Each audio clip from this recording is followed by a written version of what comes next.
This week's Torah portion is Parshas Bo, and this is the Torah portion when God Almighty gives the command to the Jewish people to take the Paschal lamb, the Passover offering, to bring it to the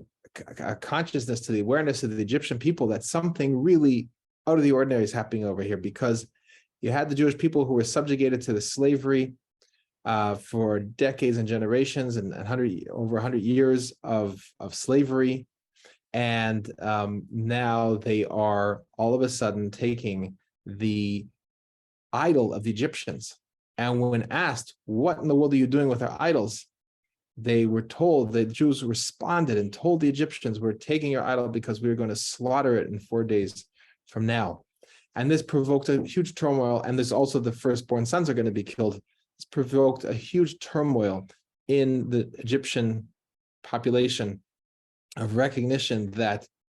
the lesson was starting to hit home, that there is a God Almighty above creation, and that their slavery to their ideologies, their slavery to their intellect, their slavery to their customs, their culture, was not serving them, and that they needed to get it back on track from denying God Almighty to actually recognizing God Almighty. And the firstborn took matters to their own hands when they could not persuade the elite government to stop the destructive path that Egypt was on. These firstborn sons took up weapons to change,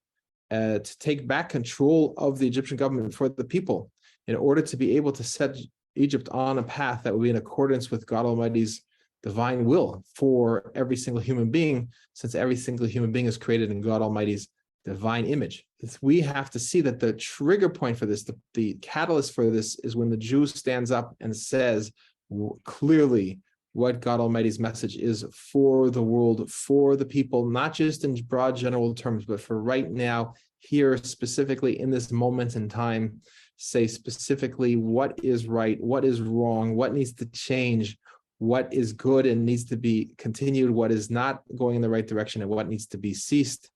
What needs to be reversed, what needs to be unwound, what needs to be disassembled, so that there could be better things built based on divine, eternal divine principles, rather than on the quagmire of human intellect. This is our mission, and every human being who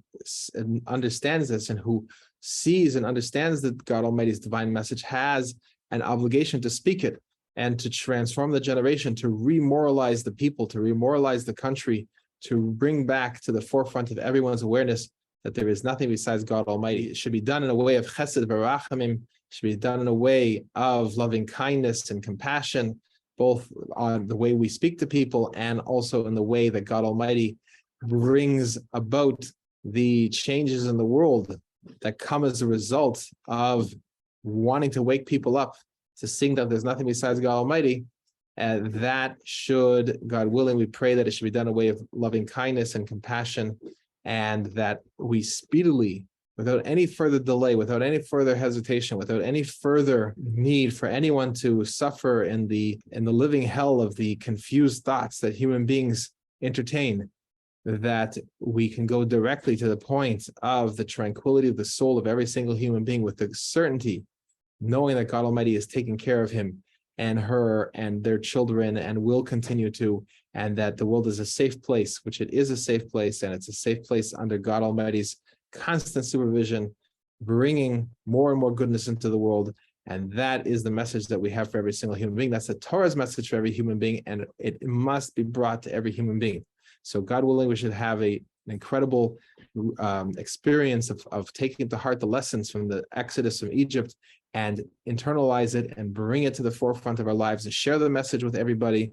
And everyone should have a good Shabbos, a good Shabbos that's going to turn for the whole world into a day that is an eternal Shabbos. That is what the redemption looks like, going to be a time of bounty and abundance, and the tranquility, both in the mind and the heart and in the body of every single human being, as we can bask in the knowledge of the God Almighty, and the sole occupation of the entire world is going to be to know God Almighty. May we immediately experience that now.